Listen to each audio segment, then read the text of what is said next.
ಶ್ರೀಗುರುಭ್ಯೋ ನಮಃ. ಹರಿ ಓಂ. ವ್ಯಾಸಾಯ ಭವನಾಶಾಯ ಶ್ರೀಶಾಯ ಗುಣರಾಶಯೇ ಹೃದ್ಯಾಯ ಶುದ್ಧವಿದ್ಯಾಯ ಮಧ್ವಾಯ ಚ ನಮೋ ನಮಃ.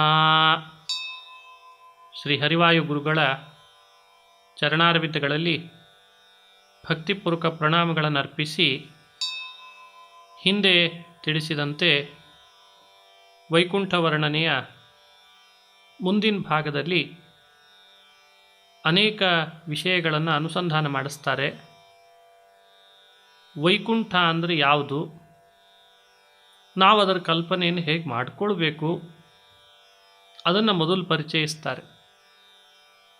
ವೈಕುಂಠ ಅಂತ ಯಾಕೆ ಹೆಸರು ಬಂತು?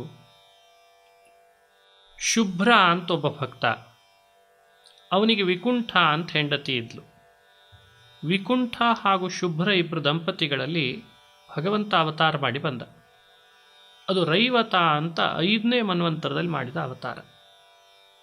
ವಿಕುಂಠನ ಮಗಳಾಗಿ ಹುಟ್ಟಿದ್ದಕ್ಕೆ ಭಗವಂತನಿಗೆ ವೈಕುಂಠ ಅಂತ ಹೆಸರಿದೆ ಅಂತ ಭಾಗವತದಲ್ಲಿ ಬರ್ತದೆ. ಆ ವೈಕುಂಠ ರೂಪಿ ಪರಮಾತ್ಮ ತನ್ನ ಪತ್ನಿ ಲಕ್ಷ್ಮಿಗೋಸ್ಕರ ಒಂದು ಲೋಕ ನಿರ್ಮಾಣ ಮಾಡಬೇಕು ಅಂತ ಮಾಡಿದ. ಅದನ್ನೇ ವೈಕುಂಠ ಲೋಕ ಅಂತ ಕರೀತಾರೆ. ಇದು ಭಾಗವತ 5ನೇ ಸ್ಕಂಧದಲ್ಲಿ ಬರುವಂತಹ ಮಾಹಿತಿ. ಇವತ್ತು ವೈಕುಂಠ ಅಂತ ಪ್ರಸಿದ್ಧಿ ಇರೋದು ಅದನ್ನೇ. ಇಂಥ ವೈಕುಂಠದೊಳಗೆ ಪರಮಾತ್ಮ ಯಾವಾಗಲೂ ಕೂಡ ನೆಲೆಸಿರ್ತಾನೆ. ಇನ್ನೊಂದು ಅರ್ಥದಲ್ಲಿ ಕುಂಠ ಅಂದರೆ ನಾಶ ಇಲ್ಲ. ವೈಕುಂಠ, ಕುಂಠ ಅಂದರೆ ನಾಶ, ವೈಕುಂಠ ಅಂದರೆ ನಾಶ ಇಲ್ಲ ಅಂತ ಅರ್ಥ. ಜಗತ್ತಿನಲ್ಲಿ ನಾಶ ಇಲ್ಲದೆ ಇರೋನು ಅಂದರೆ ಪರಮಾತ್ಮ ಒಬ್ಬನೇ. ಉಳಿದವರಿಗೂ ನಾಶ ಇಲ್ಲ. ಲಕ್ಷ್ಮಿ, ಬ್ರಹ್ಮ, ಜೀವ ಇವರಿಗೆ ನಾಶ ಇಲ್ಲ.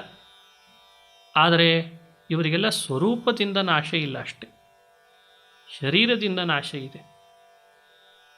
ಆ ಭಗವಂತನಿಗೆ ಮಾತ್ರ ಯಾವ ಥರದ ನಾಶವೂ ಇಲ್ಲ. 4 ಥರದ ನಾಶ ಹೇಳ್ತಾರೆ. ನಾವು ಪ್ರಸಿದ್ಧವಾದ ನಾಶಗಳನ್ನು 4 ಅಂತ ತಿಳಿತೇವೆ. ಅನಿತ್ಯತ್ವಂ, ದೇಹಹಾನಿ, ದುಃಖ ಪ್ರಾಪ್ತಿ, ಅಪೂರ್ಣತಾ ಅಂತಾರೆ. ಒಂದು ಅನಿತ್ಯತ್ವ, ಇನ್ನೊಂದು ದೇಹಹಾನಿ, ದುಃಖವನ್ನು ಪಡೆಯೋದು, ಅಪೂರ್ಣತೆ. ಭಗವಂತನಿಗೆ 4 ಥರದ ನಾಶ ಇಲ್ಲ. ಹಾಗಾಗಿ ಅವನನ್ನು ನಾಶ ಇಲ್ಲದವ, ಅವ್ಯಯ, ಅವನು ಯಾವತ್ತಿದ್ರೂ ಕೂಡ ಅನಾದಿ, ಅವನನ್ನು ವೈಕುಂಠ ಅಂತ ಈ ಅರ್ಥದಲ್ಲಿ ಕರೀತಾರೆ ಅಂತ ವ್ಯಾಖ್ಯಾನ ಮಾಡ್ತಾರೆ. ಎಂದೆಂದೂ ಕುಂಠವೆಂಬ ನಾಶವಿಲ್ಲ, ಇಂದಿರೇಶನೆ ವಿಕುಂಠ, ಚಂದದವನ ಮನೆಯನಿಪ ವೈಕುಂಠಕ್ಕೆ, ಮಂದಮತಿಯೇ ನಾಶ ಉಂಟೇ. ಇದು ರಾಜರ ಮಾತು. ವಿಕುಂಠ ಅಂದರೆ ಪರಮಾತ್ಮ, ಅವನ ಮನೆಯೇ ವೈಕುಂಠ. ಅವನಿಗೆ ನಾಶ ಇಲ್ಲ, ಅವನ ಮನೆಗೂ ನಾಶ ಇಲ್ಲ. ಅಂಥ ವೈಕುಂಠಕ್ಕೆ ನಾಶವನ್ನು ಮಾತ್ರ ತಿಳಿಬೇಡ ಅಂತಾರೆ ವಾದರಾಜರು. ಹಾಗಾಗಿ ಯಾರ್ಯಾರು ವೈಕುಂಠಕ್ಕೆ ಹೋಗ್ತಾರೋ ಅವರಿಗೂ ಕೂಡ ನಾಶ ಇಲ್ಲದಂತಾಗ್ತದೆ ಅನ್ನೋದು ಈ ಯುಕ್ತಿಯಿಂದ ಸ್ಪಷ್ಟಪಡಿಸ್ತಾರೆ ವಾದರಾಜರು. ಅದಕ್ಕೆ ಅದನ್ನು ಪರಮಾಗತಿ ಅಂತ ಕರೆದಿದ್ದಾರೆ. ಸಾ ಕಾಷ್ಟ ಸಾ ಪರಾಗತಿ, ಇದನ್ನು ವಾದರಾಜರು ಇಲ್ಲಿ ರೆಫರೆನ್ಸ್ ಕೊಡ್ತಾರೆ. ಸುಮ್ಮನೆ ಪರಮಾಗತಿ ಅನ್ನೋ ಶಬ್ದ ಆಡಲ್ಲ. ಸ್ವರ್ಗಕ್ಕೆ ಹೋದರೆ ಪರಮಗತಿಗೆ ಹೋದ ಅಂತ ಯಾರಂತಾರೆ? ಸದ್ಗತಿಗೆ ಹೋದ ಅಂತ ಇಷ್ಟು ಹೇಳ್ತಾರೆ ಅಷ್ಟೆ. ಪರಮಾಗತಿಯೆಂದು ವೈಕುಂಠದರಸನ ಸಿರಿವರನ ಶುಕಯೋಗಿ ವರ್ಣಿಸಿದ. ಭಾಗವತದಲ್ಲಿ ಶುಕಮುನಿಗಳು ಕೂಡ ನ್ಯಾಸಿನಾಂ ಪರಮಾಗತಿ ಅಂತ ಕರೆದಿದ್ದಾರೆ.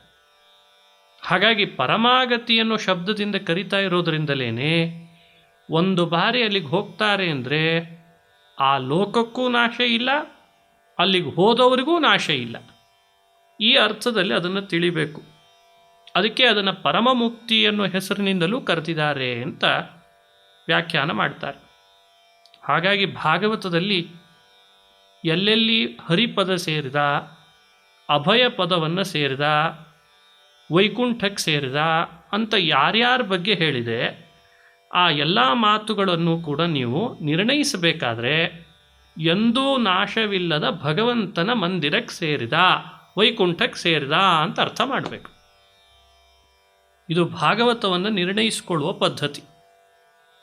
ವೈಕುಂಠ ಎಂಬ ಹರಿಯ ಲೋಕ ಬೊಮ್ಮನ ಲೋಕಕ್ಕಿಂತಲೂ ಮೇಲಿಹುದು.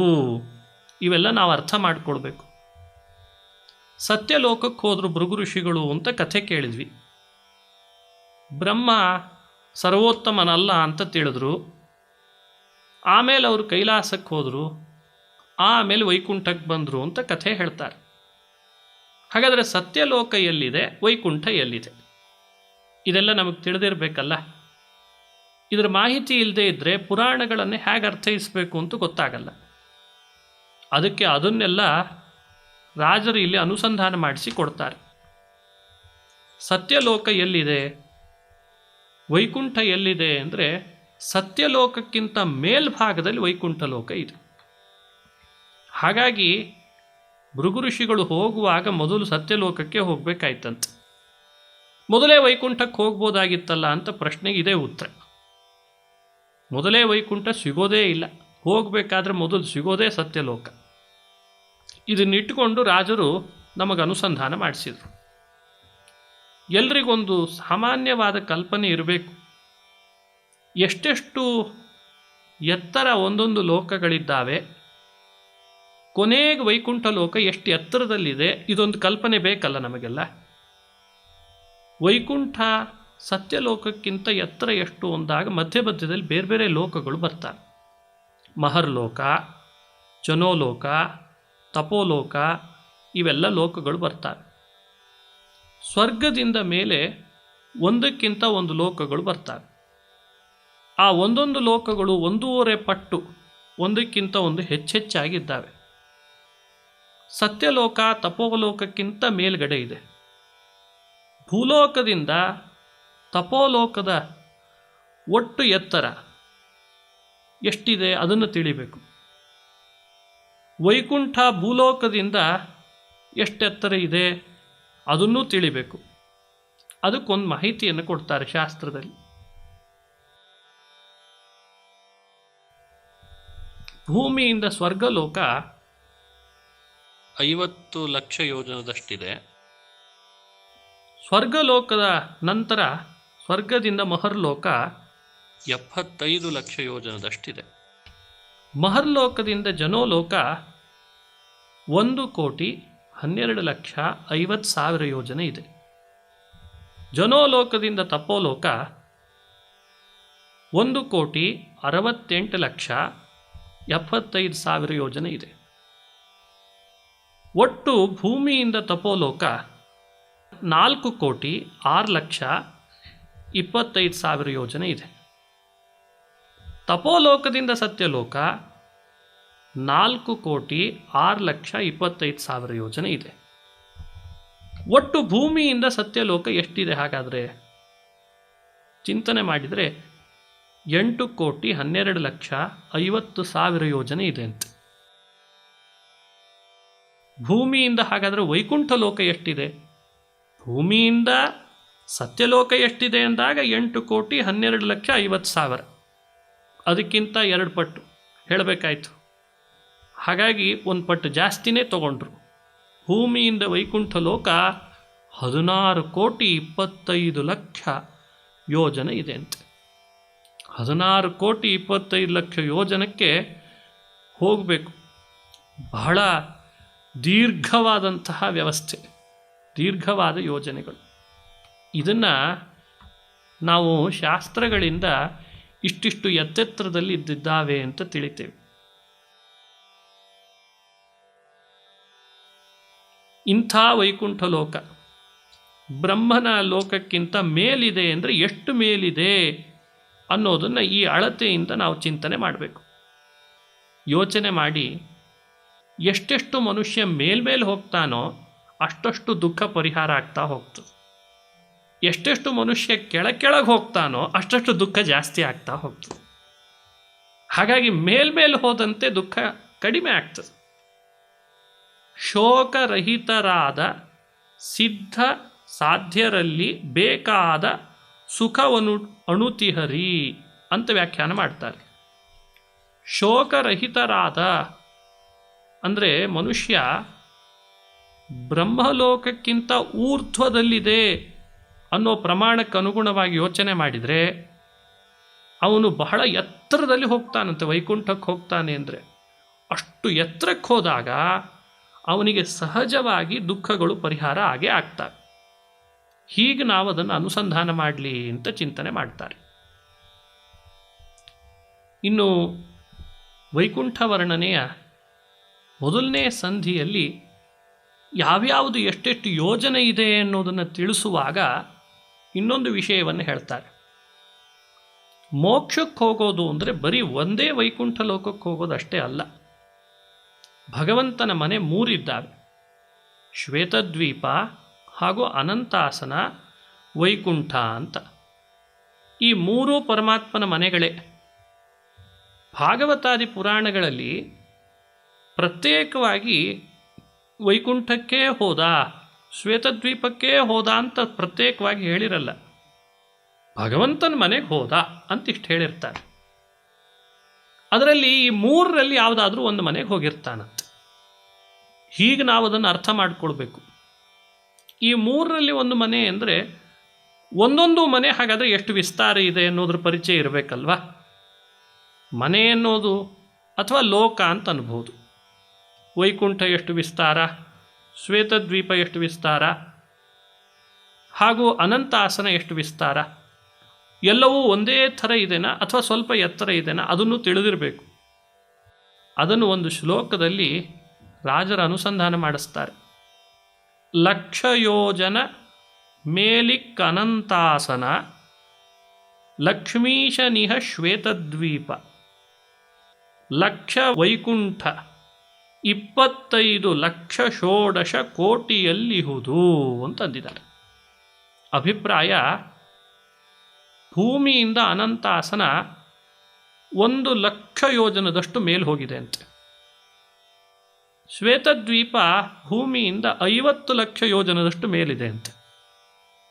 ವೈಕುಂಠ ಆಗಲೇ ಹೇಳಿದಂತೆ 16 ಕೋಟಿ 25 ಲಕ್ಷ ಯೋಜನದಷ್ಟು ಮೇಲಿದೆ ಅಂತೆ. ಇದನ್ನು ಹೇಳಿದ್ರಿಂದ ರಾಜರು ನಮಗೆ ಅನುಸಂಧಾನಕ್ಕೆ ಬಂತು.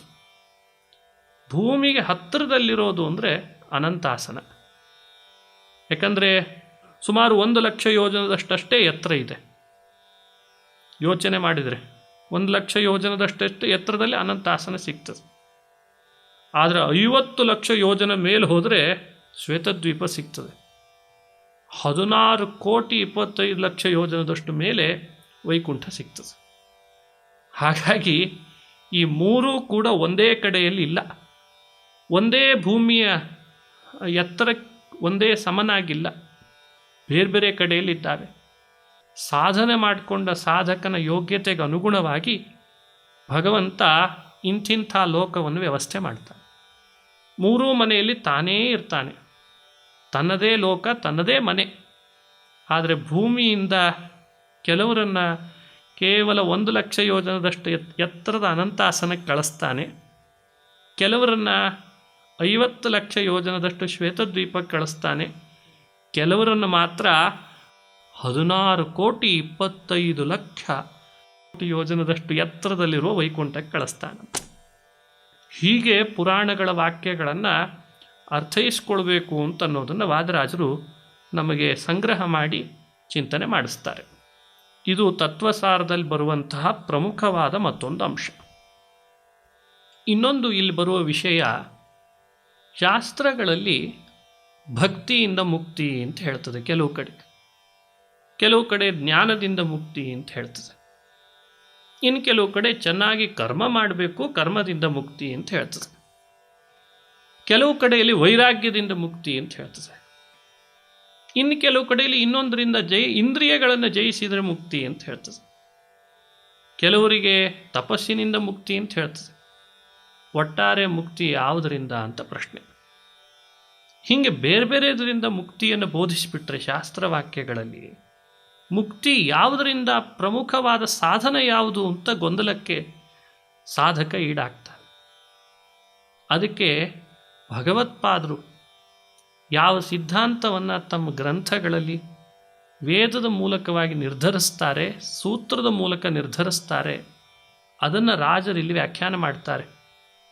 ಮುಕ್ತಿಯನ್ನು ಪಡಿಬೇಕಾದ್ರೆ ಜ್ಞಾನದಿಂದಲೇ. ಹಾಗಾದರೆ ಉಳಿದ ಮಾತುಗಳೆಲ್ಲ ಹೇಗೆ ಅರ್ಥೈಸ್ಕೊಳ್ಬೇಕು? ಅವೆಲ್ಲವೂ ಜ್ಞಾನಕ್ಕಾಗಿ ಅಂತ ಅರ್ಥ ಮಾಡಬೇಕಂತೆ. ಇಂದ್ರಿಯ ಜಯ ಜ್ಞಾನ ಪಡೀಲಿಕ್ಕೆ, ಭಕ್ತಿ ಅಂದರೆ ಜ್ಞಾನವೇ ಅಂತ ಇನ್ನೊಂದು ಅರ್ಥ, ವೈರಾಗ್ಯ ಜ್ಞಾನಕ್ಕಾಗಿ, ತಪಸ್ಸು ಜ್ಞಾನಕ್ಕಾಗಿ. ಅಂದರೆ ಜ್ಞಾನದ ಮೂಲಕ ಅವೆಲ್ಲವೂ ಮುಕ್ತಿಗೆ ಸಾಧನ. ಇಂದ್ರಿಯ ಜಯ ಮಾಡಿಕೊಂಡ್ರೆ ಜ್ಞಾನ ಪಡಿತಾನೆ, ಜ್ಞಾನದಿಂದ ಮುಕ್ತಿ ಪಡಿತಾನೆ ಅಂತ ಅರ್ಥ ಮಾಡಬೇಕಂತ ಆ ವಾಕ್ಯಗಳಿಗೆಲ್ಲ. ತಪಸ್ಸಿನಿಂದ ನೇರ ಮುಕ್ತಿ ಅಂತ ಅರ್ಥ ಅಲ್ಲ, ಇಂದ್ರಿಯ ಜಯದಿಂದ ನೇರ ಮುಕ್ತಿ ಅಂತ ಅರ್ಥ ಮಾಡಬಾರ್ದು. ಜ್ಞಾನದಿಂದಲೇ ಮುಕ್ತಿ ಅನ್ನೋ ವ್ಯವಸ್ಥೆಯನ್ನು ನಮಗೆ ಹೇಳಿಕೊಡ್ತಾರೆ. ಜ್ಞಾನ ಸಾಧ್ಯವಾದ ಮುಖ್ಯ ಮುಕ್ತಿ ಸ್ಥಾನ ಶ್ರೀನಾಥನಿಹ ವೈಕುಂಠವೆಂದು ಏನಾಪವರ್ಗಾಖ್ಯವೆಂಬ ಭಾಗವತೋಕ್ತಿ ತಾನೇ ನಿರ್ಣಯಿಸಿ ಪೇಳಿತಲ್ಲ ಅಂತ. ವಾದರಾಜರ ಕಾಲದಲ್ಲಿ ಸಾಕಷ್ಟು ತೀರ್ಥಕ್ಷೇತ್ರ ಸಂಚರಿಸ್ತಾ ಕೆಲವರೆಲ್ಲ ಅವರ ಹತ್ರ ವಾದ ಮಾಡಲಿಕ್ಕೆ ಬರ್ತಿದ್ರಂತೆ. ಜ್ಞಾನ ಎಲ್ಲ ಬೇಡ, ಒಂದಿಷ್ಟು ನಾಮ ಯಾವಾಗಲೂ ಹೇಳ್ತಾ ಇದ್ದರೆ ದೇವರು ಮೋಕ್ಷ ಕೊಟ್ಬಿಡ್ತಾನೆ ಅಂತ. ಹಾಗಾಗಿ ನಾಮಸ್ಮರಣ ಮಾಡ್ತಾ ಇದ್ದರೆ ಸಾಕು, ಅದರಿಂದ ಸಾಕ್ಷಾತ್ ಮೋಕ್ಷಕ್ಕೆ ಹೋಗ್ಬಿಡ್ತಾರೆ. ಯಾಕಂದರೆ ಶಾಸ್ತ್ರಗಳು ಹೇಳಿದೆ, ಭಾಗವತ ಹೇಳಿದೆ ನಾಮದಿಂದ ಮುಕ್ತಿ ಅಂತ. ಕೆಲವರು ದೇವರಲ್ಲಿ ಸ್ನೇಹ ಮಾಡಿದರೆ ಸಾಕು, ಜ್ಞಾನನೇ ಬೇಕು ಅಂತಲ್ಲ. ಕೆಲವರು ಜ್ಞಾನ ಪಡೆದು ಮೋಕ್ಷಕ್ಕೆ ಹೋಗೋರು ಇದ್ದಾರೆ, ಆದರೆ ಕೆಲವರಿಗೆ ಸ್ನೇಹ ಸಾಕು. ಜ್ಞಾನ ಇಲ್ಲದೆ ಇದ್ದರೂ ಸ್ನೇಹ ಮಾಡಿದರೆ ಮೋಕ್ಷಕ್ಕೆ ಹೋಗ್ಲಿಕ್ಕೆ ಸಾಧ್ಯ ಇದೆ. ಹೀಗೆಲ್ಲ ಕೆಲವರು ವಾದ ಮಾಡಿದರು. ಆಗ ರಾಜರು ಈ ಥರ ಎಲ್ಲ ವಾದ ಮಾಡಬೇಡ್ರಿ, ಭಾಗವತವೇ ಹೇಳ್ತದೆ ಏನಾಪವರ್ಗಾಖ್ಯ. ಈ ಮಾತು ಬಹಳ ಮುಖ್ಯವಾದಂಥ ಮಾತು. ಅಪವರ್ಗಾಖ್ಯ ಅಂದರೆ, ಅಪವರ್ಗ ಅಂದರೆ ಮೋಕ್ಷ. ಮೋಕ್ಷವನ್ನು ಪಡಿಬೇಕಾದರೆ ಭಾಗವತದ ಸಿದ್ಧಾಂತ ಜ್ಞಾನದಿಂದಲೇ ಪಡಿಬೇಕು ಅಂತ. ಹಾಗಾಗಿ ಪ್ರತಿಯೊಬ್ಬರೂ ಕೂಡ ಜ್ಞಾನದಿಂದ ಮುಕ್ತಿ ಪಡಿಬೇಕು ಅನ್ನೋ ಸಿದ್ಧಾಂತವನ್ನು ಇಟ್ಕೊಳ್ಬೇಕೇ ಹೊರತು ಬೇರೆದ್ರಿಂದ ಅಂತ ಅಲ್ಲ, ಇದು ನಿರ್ಣಯ ಅಂತ ವ್ಯಾಖ್ಯಾನ ಮಾಡ್ತಾರೆ. ಏನಾಪವರ್ಗಾಖ್ಯ ಮದಬ್ರ ಬುದ್ಧಿ ಜ್ಞಾನೇನ ವೈಯಾಸಕಿ ಶಬ್ದಿತೇನ ಭೇಜೆ ಖಗೇಂದ್ರ ಧ್ವಜಪಾದ ಮೂಲಂ. ಇಲ್ಲಿ ಜ್ಞಾನೇನ ವೈಯಾಸಕಿ ಶಬ್ದಿತೇನ ಅಂತಂದ್ರಿಂದ ಜ್ಞಾನ ಬಿಟ್ಟು ಮತ್ತೊಂದರಿಂದ ಮುಕ್ತಿ ಪಡೆದ ಅಂತ ಅರ್ಥ ಅಲ್ವೇ ಅಲ್ಲ, ಅದು ಕೇವಲ ಜ್ಞಾನದಿಂದಲೇ. ಹಾಗಾಗಿ ಭಾಗವತದ ನಿಜವಾದ ಸಾರ ಪ್ರತಿಯೊಬ್ಬನೂ ಜ್ಞಾನದಿಂದ ಮುಕ್ತಿ ಪಡಿಬೇಕು ಅನ್ನೋದೇ ಸಾರ. ಇದನ್ನೇ ತಮೇವಂ ವಿದ್ವಾನ್ ಅಮೃತಯ್ಯ ಭವತಿ ಅಂತ ಶ್ರುತಿಯೂ ಕೂಡ ಹೇಳ್ತದೆ. ನಾಣ್ಯ ಪಂಥ ಅಯನಾಯ ವಿದ್ಯತೆ. ಹಾಗಾಗಿ ಜ್ಞಾನದಿಂದ ಮುಕ್ತಿಯನ್ನು ಒಪ್ಪಬೇಕೇ ಹೊರತು, ಅದೇ ನಿಜವಾಗಲೂ ಭಾಗವತದ ಅಭಿಪ್ರಾಯವೇ ಹೊರತು ಕೇವಲ ಸ್ನೇಹವಾಗಲಿ ಕೇವಲ ನಾಮಸ್ಮರಣೆ ಆಗಲಿ ಮುಕ್ತಿಗೆ ಸಾಧನವಲ್ಲ. ಈ ಸಿದ್ಧಾಂತವನ್ನು ರಾಜರು ಈ ಮೊದಲನೇ ಸಂಧಿಯಲ್ಲಿ ನಮಗೆ ಸಾರಿ ಚಿಂತನೆ ಮಾಡಿ ಹೇಳ್ತಾರೆ. ಇನ್ನೊಂದು ವಿಷಯ ಹೇಳ್ತಾರೆ, ವೈಕುಂಠದಲ್ಲಿ ಕತ್ತಲೇನೇ ಇಲ್ಲ, ಕತ್ತಲೇನೇ ಇಲ್ಲಂತೆ. ಸೂರ್ಯ ಹಾಗೂ ಚಂದ್ರರು ಇಲ್ಲಿಯಂತೆ ಸಂಚರಿಸೋರು ಯಾರೂ ಇಲ್ಲ. ಇಲ್ಲಿ ಸೂರ್ಯನ ನಿರೀಕ್ಷೆ ಇರ್ತದೆ. ರಾತ್ರಿ ಆದಾಗ ಸೂರ್ಯ ಯಾವಾಗ ಬಂದಾನೋ, ಬೆಳಕು ಯಾವಾಗ ಬಂದಿತ್ತೋ, ಆದರೆ ಅಲ್ಲಿ ಆ ಥರದ ನಿರೀಕ್ಷೆಗೆ ಅವಕಾಶವೇ ಇಲ್ಲ. ಯಾಕೆ? ಕತ್ತಲೇನೇ ಆಗಲ್ಲ. ಮತ್ತೇನು, ಯಾವಾಗಲೂ ಬೆಳಕೇ ಇರ್ತದಂತೆ. ಇದೆಂಥ ಅದ್ಭುತ ಮಂದಿರ, ಅದನ್ನು ರಾಜರು ಚಿಂತನೆ ಮಾಡಿಸ್ತಾರೆ. ಅನರ್ಘ್ಯ ರತ್ನ ಮಂದಿರದಿಂದುಪ್ಪರಿಗೆಗಳ ಬಣ್ಣಿಸಲೆನ್ನಳವಳ್ಳ ರನ್ನದ ದ್ವಾರದ ಪ್ರಖರ ಕಾಂತಿಗೆ ತನ್ನ ಲೋಡುವ ಅಂಧಕಾರ ಅಂತ. ಇದು ರಾಜರ ಮಾತಿನಲ್ಲಿ ನಾವು ನೋಡೋದು. ಕೃಷ್ಣನೂ ಹೇಳಿದಾನಲ್ಲ, ನ ತದ್ಭಾಸಯತೆ ಸೂರ್ಯೋ ನ ಶಶಾಂಕೋ ನ ಪಾವಕಃ ಯದ್ಗತ್ವಾ ನ ನಿವರ್ತಂತೆ ತದ್ಧಾಮ ಪರಮಂ ಮಮ ಅಂತಂದಿದ್ದಾನೆ. ಹಾಗಾಗಿ ಆ ಮಾತಿಗೆ ಅನುಗುಣ ವೈಕುಂಠದ ಬಗ್ಗೆ ನಾವು ಚಿಂತನೆ ಮಾಡಲಿಕ್ಕೆ ಹೊರಟಾಗ ಅಲ್ಲಿ ಯಾವತ್ತಿದ್ರೂ ಕೂಡ ರತ್ನಮಯವಾದ ಮನೆಗಳು. ರತ್ನಮಯ ಮನೆಗಳಾದ್ದರಿಂದ ಅಲ್ಲಿ ಪ್ರತ್ಯೇಕ ಮತ್ತೊಂದರ ಪ್ರಕಾಶದ ಅವಶ್ಯಕತೆ ಇರಲ್ಲ. ಇವತ್ತಿನ ಪ್ರಾಕೃತ ಸೂರ್ಯಚಂದ್ರರು ಅಲ್ಲಿ ಬೆಳಗಿದ್ರೇ ಬೆಳಕು ಅಂತಿರಲ್ಲ, ಬೆಳಕಿಂದೇ ಒಂದು ಲೋಕ. ಹೀಗೆ ವೈಕುಂಠದ ಪರಿಚಯ ಮಾಡಿಕೊಳ್ಳ್ರಿ ಅಂತಂತಾರೆ. ಇನ್ನೊಂದು ವಿಶೇಷ ಅಂದರೆ ಮುಕ್ತಿ ಅಂತಂದರೆ ವೈಕುಂಠಕ್ಕೆ ಹೋಗೋದೇ ಮುಕ್ತಿ ಅಂತ ನಾವು ಭಾವಿಸ್ತೇವೆ. ಅದಕ್ಕಿಂತ ಮೊದಲು ಕೆಲವು ಹಂತಗಳಿದ್ದಾವೆ, ಅವನ್ನೂ ಶಾಸ್ತ್ರಗಳಲ್ಲಿ ಮುಕ್ತಿ ಅಂತ ಕರೆದಿದ್ದಾರೆ. ಆ ಹಂತಗಳನ್ನು ಇಟ್ಟುಕೊಂಡು ಕೂಡ ಪರೀಕ್ಷಿತ ಭಗವಂತನ ಪಾದ ಸೇರಿದ ಅಂತ ಹೇಳ್ತಿರ್ತಾರಂತೆ. ಇದನ್ನೆಲ್ಲ ನಾವು ಅರ್ಥೈಸ್ಕೊಳ್ಳದೆ ಇದ್ದರೆ ಶಾಸ್ತ್ರದ ಮಾತನ್ನು ನಿರ್ಧರಿಸಲಿಕ್ಕೆ ಸಾಧ್ಯ ಆಗಲ್ಲ. ಅದನ್ನು ಹೇಳ್ತಾರೆ, ಮುಕ್ತಿಗೆ ಹೋಗೋದು ಅಂತಂದರೆ ಲಿಂಗಭಂಗವನ್ನು ಕರೆದಿದ್ದಾರೆ. ಮುಕ್ತರ್ಗೆ ಮನೆಯಾದ ಹರಿಯ ಅಂತಃಪುರದ ಸುತ್ತಲಿಪ್ಪದು ವಿರಜಾ ನದಿಯು, ತತ್ವಜ್ಞಾನಿಗಳು ಅದರೊಳು ಮುಳುಗೆ ನಿರ್ಮುಕ್ತವಾಹುದೋ ಲಿಂಗದೇಹ ಅಂತ ವ್ಯಾಖ್ಯಾನ ಮಾಡ್ತಾರೆ. ಭಗವಂತನ ಏನು ಅಂತಃಪುರ ಇದೆ, ಆ ಅಂತಃಪುರದ ಸುತ್ತಲೂ ಒಂದು ನದಿ ಹರಿತದೆ. ಆ ನದಿ ಹೆಸರು ವಿರಜಾ ಅಂತ ತಿಳಿಸ್ತಾರೆ. ಆ ನದಿ ಹೇಗೆ ಬಂತು ಅದರ ವಿವರಣೆಯನ್ನೆಲ್ಲ ನಮಗೆ ವ್ಯಾಖ್ಯಾನ ಮಾಡಿ ತೋರಿಸ್ತಾರೆ. ಪರಮಾತ್ಮನನ್ನು ಲಕ್ಷ್ಮೀದೇವಿ ಆಲಿಂಗನ ಮಾಡಿಕೊಳ್ತಾಳೆ. ಲಕ್ಷ್ಮಿಯ ಆಲಿಂಗನದಿಂದ ಲಕ್ಷ್ಮಿನೇ ಬೆವರಿನ ರೂಪದಲ್ಲಿ ಭಗವಂತನ ಮೈಯಿಂದ ಹೊರಬರ್ತಾಳಂತೆ. ಆ ಬೆವರೇ ನದಿಯಂತೆ ಹರಿತದೆ. ಆ ನದಿಯ ಹೆಸರೇ ವಿರಜಾ ಅಂತ. ರಜಾ ಅಂದರೆ ರಜೋಗುಣ, ರಜಸ್, ರಜೋಗುಣ ಹಾಗೆ ತಮೋಗುಣ, ಅವೆರಡರ ಸಂಪರ್ಕ ಇಲ್ಲದಂತೆ ಭಗವಂತನ ಅಂತಃಪುರದ ಸುತ್ತಲೂ ಹರಿಯುವ ನದಿಗೆ ವಿರಜಾ ಅಂತ ಹೆಸರು ಬಂದಿದೆ ಅಂತ ವ್ಯಾಖ್ಯಾನ ಮಾಡಿದ್ದಾರೆ. ಇದು ಬಹಳ ದೊಡ್ಡ ಪ್ರಮೇಯ ವಿಷಯ. ಆ ನದಿಯಲ್ಲಿ ಚತುರ್ಮುಖ ಬ್ರಹ್ಮದೇವರ ಒಟ್ಟಿಗೆ ಸಾಧನ ಮಾಡಿಕೊಂಡವರೆಲ್ಲರೂ ಅವರ ಉಪದೇಶ ಮಾಡಿಸ್ಕೊಂಡ ಮೇಲೆ ಅಲ್ಲಿ ಸ್ನಾನ ಮಾಡಬೇಕಂತೆ. ಇದು ಯಾವಾಗ ನಡೀತದೆ ಅಂದರೆ ಸುಮಾರು ಈ ಪ್ರಳಯ ಕಾಲ ಎಲ್ಲ ಮುಗಿದು ಮುಂದಿನ ಸೃಷ್ಟಿ ಪ್ರಾರಂಭ ಆಗುವ ಮುನ್ನ ಈ ಕೆಲಸ ಎಲ್ಲ ನಡೀತದೆ ಅಂತ ವ್ಯಾಖ್ಯಾನ ಮಾಡ್ತಾರೆ. ಆಗ ಬ್ರಹ್ಮದೇವರು ಮುಕ್ತಿಗೆ ಹೋಗಬೇಕು. ಬ್ರಹ್ಮ ಪದವಿಗೆ ಇನ್ನೂ ವಾಯುದೇವರು ಬರಬೇಕು. ಬ್ರಹ್ಮ ಮುಕ್ತಿಗೆ ಹೋಗುವ ಮುನ್ನ ಆ ಕಲ್ಪದಲ್ಲಿ ಯಾರ್ಯಾರು ಮುಕ್ತಿಗೆ ಹೋಗುವ ಸಾಧಕರು ಇರ್ತಾರೆ ಅವರನ್ನೆಲ್ಲ ಕೂಡಿಸಿ ಒಂದು ಪ್ರವಚನ ಮಾಡ್ತಾರೆ. ಬ್ರಹ್ಮದೇವರು ಮಾಡ್ತಾರೆ. ಅಪರೋಕ್ಷ ಜ್ಞಾನಿಗಳ ಸಾಧನೆ ಮಾಡಿಕೊಂಡವ್ರದ್ದು ಒಂದು ದೊಡ್ಡ ಪಟ್ಟಿ ಇರ್ತದೆ. ಅವರನ್ನೆಲ್ಲ ಕರೆಸಿ ಪ್ರವಚನ ಮಾಡ್ತಾರೆ ವಿರಜಾ ನದಿಯ ದಡದ ಮೇಲೆ.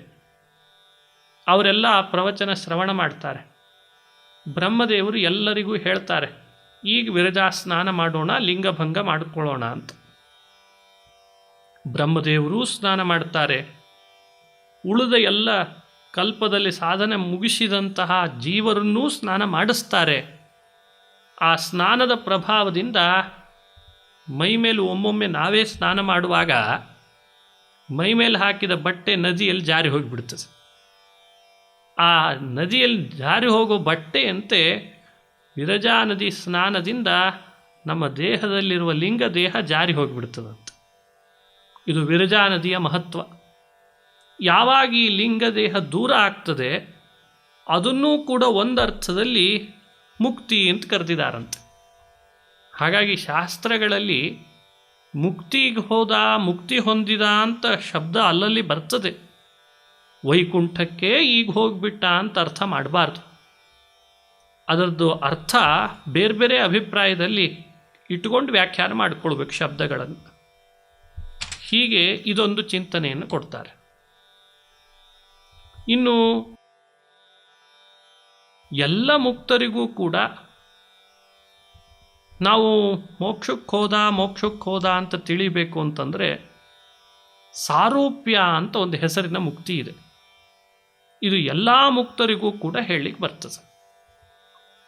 ಅದನ್ನು ವಿವರಣೆ ಕೊಡುವಾಗ ಅಂತಾರೆ, ಕರಚತುಷ್ಟಯದ ಮುಕ್ತರು ಕೃಷ್ಣ ನೊಡನಲ್ಲಿ ಸರಿ ಬೆರೆಸಿಹ ಸಮಯದಲ್ಲಿ ಉರದಿ ಶ್ರೀವತ್ಸ ಕೌಸ್ತುಭದ ಕುರುಹ ಕಂಡು ಹರಿ ಇವನೆಂದರಿದು ಗಡ ಅಂತ ವ್ಯಾಖ್ಯಾನ ಮಾಡಿದ್ದಾರೆ. ಇದು ಭಾಗವತದಲ್ಲೇ ಬಂದಿದೆ. ಕೆಲವು ಮುಕ್ತರು 4 ಕೈಗಳು ಉಳ್ಳವರು ಇರ್ತಾರಂತೆ. ಸಚತುರ್ಭುಜಾವನಜ ಪತ್ರದೃಶೋ ಅಂತ ವಿವರಣೆ ಕೊಟ್ಟಿದ್ದಾರೆ. 4 ಭುಜದವರು ಇರ್ತಾರೆ. ಅವರು ಕೃಷ್ಣನೊಡಲಲ್ಲಿ ಸೇರಿ ಅಂತಂದರು. ಅಂದರೆ ಕೃಷ್ಣನೊಡನೆ ಸೇರ್ತಾರೆ ಅಂದರೆ ಸಾರೂಪ್ಯ ಅಂತ ಅರ್ಥ. ಕೃಷ್ಣನೇ ಆಗ್ತಾರೆ ಅಂತನ್ನೋ ಅರ್ಥವನ್ನು ವಾದಿರಾಜರು ನಿರಾಕರಣೆ ಮಾಡಿದ್ದಾರೆ. ಅದು ಬೇರೆ ಬೇರೆ ಪ್ರಮಾಣಗಳಿಗೆ ವಿರುದ್ಧವಾಗ್ತದೆ. ಕೃಷ್ಣ ಪರಬ್ರಹ್ಮ, ಅವನೊಟ್ಟಿಗೆ ಐಕ್ಯ ಹೊಂದೋದು ಅನ್ನೋದು ಇಲ್ಲವೇ ಇಲ್ಲ. ಹಾಗಾದರೆ ಅವನೊಟ್ಟಿಗೆ ಸೇರ್ತಾರೆ ಅಂತ ಅರ್ಥ.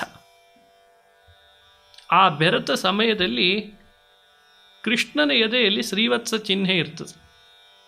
ಕೌಸ್ತುಭ ಅಂತ ಕೃಷ್ಣನ ಕಂಠದಲ್ಲಿರುವಂಥ ಒಂದು ಅಪೂರ್ವವಾದ ಮಣಿ. ಅವುಗಳನ್ನು ಪರಮಾತ್ಮ ಮುಕ್ತರಾದವರಿಗೂ ಕೂಡ ಅವರ ಚಿಹ್ನೆಗಳನ್ನು ಕೊಡ್ತಾನಂತೆ. ಇದು ನೋಡಿ ವೈಕುಂಠದ ಭಾಗ್ಯ, ವೈಕುಂಠಕ್ಕೆ ಹೋದವ್ರದ್ದು ಭಾಗ್ಯ. ದೇವರ ಕಂಠದಲ್ಲಿರೋ ಕೌಸ್ತುಭ ಮಣಿಯಂತೆ ಮಣಿಯನ್ನು ಮುಕ್ತರಾದವರಿಗೆ ಕೊಡ್ತಾನಂತೆ. ದೇವರ ಎದೆಯಲ್ಲಿರುವ ಶ್ರೀವತ್ಸದ ಚಿಹ್ನೆಯಂತಿರುವ ಚಿಹ್ನೆಯನ್ನು ಮುಕ್ತರಾದವರಿಗೆ ಕೊಡ್ತಾನಂತೆ. ಭಗವಂತ 4 ಭುಜನಾದರೆ ತನ್ನ ಭಕ್ತರನ್ನು ಕೂಡ 4 ಭುಜದವರನ್ನಾಗಿ ಮಾಡ್ತಾನಂತೆ ವೈಕುಂಠದಲ್ಲಿ. ಇದನ್ನು ಮುಕ್ತಿಯಲ್ಲಿ ವಿಶೇಷ ಅಂತ ಹೇಳ್ತಾರೆ. ಇದಕ್ಕೆ ಸಾರೂಪ್ಯ ಮುಕ್ತಿ ಅಂತ ಕರೆದಿದ್ದಾರೆ.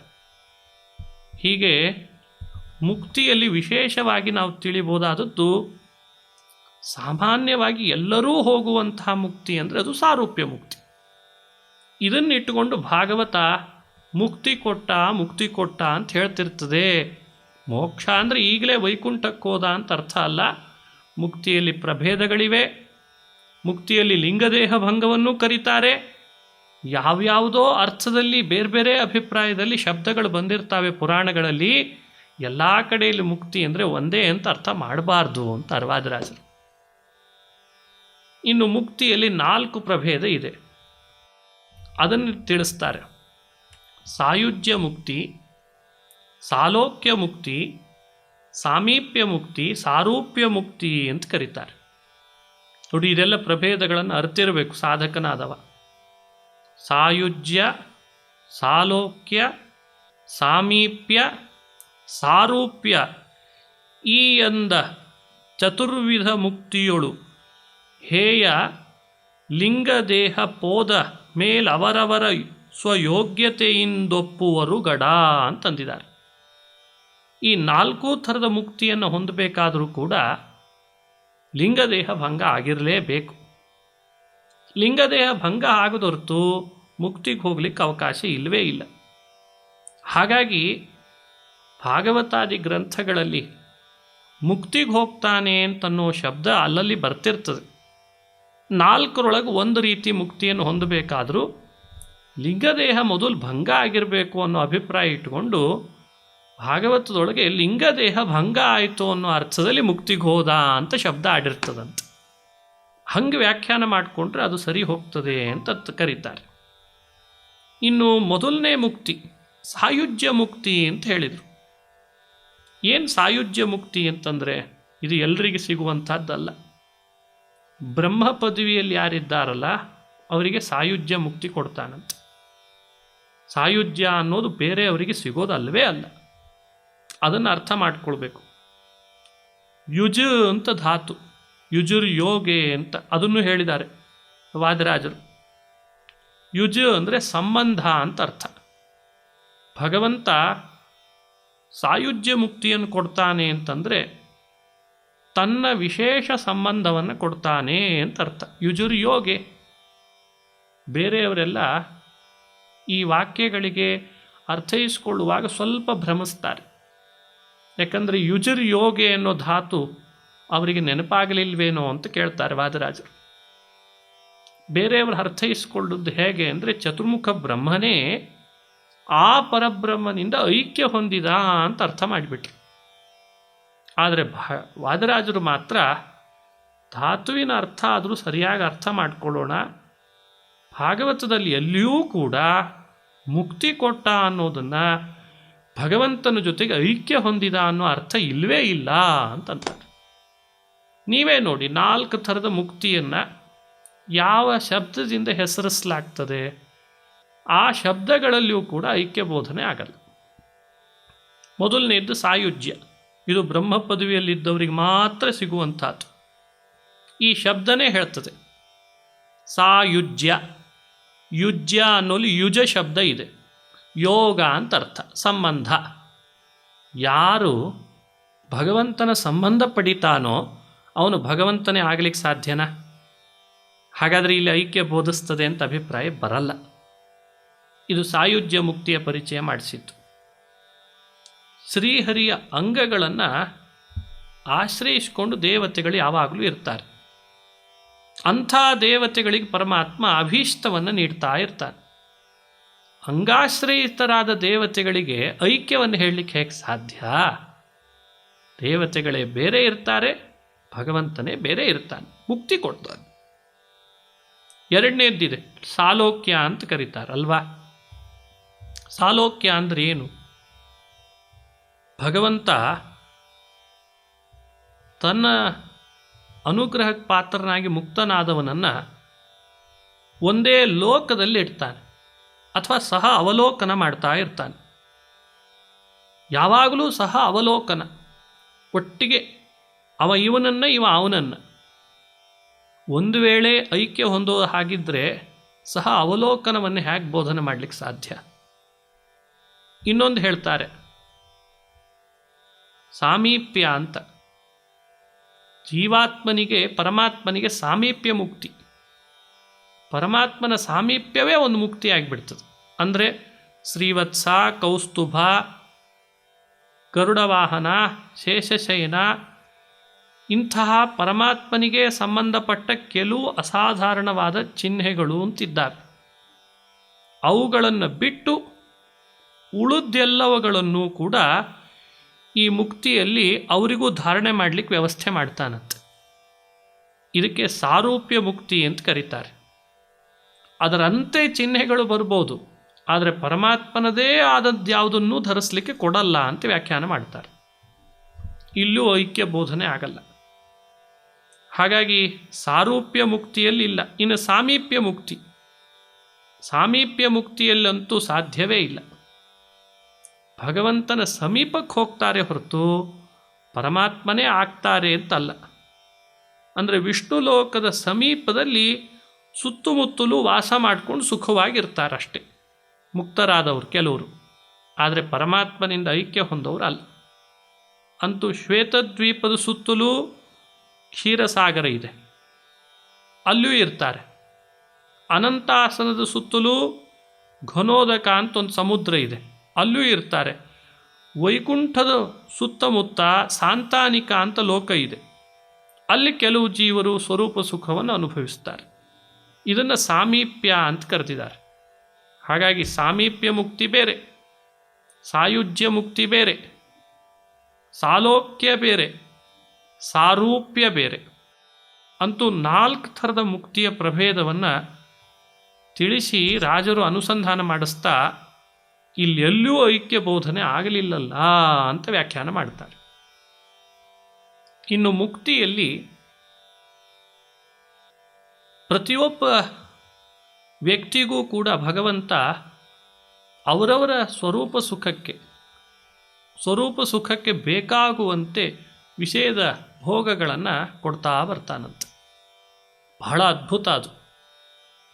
ಕುಂದ ಮಂದಾರ ಮಲ್ಲಿಗೆ ನಂದ್ಯಾವರ್ತರ ವಿಂದದಲ್ಲೆಸೆವ ಸೌರಭದ ಗಂಧವಾಹನನಲ್ಲಿ ಬೀಸುವ ಮುಕ್ತರಾನಂದಕ್ಕೆ ನಿತ್ಯ ಸುಖವೀವಾ ಅಂತ ವರ್ಣನೆ ಮಾಡ್ತಾರೆ.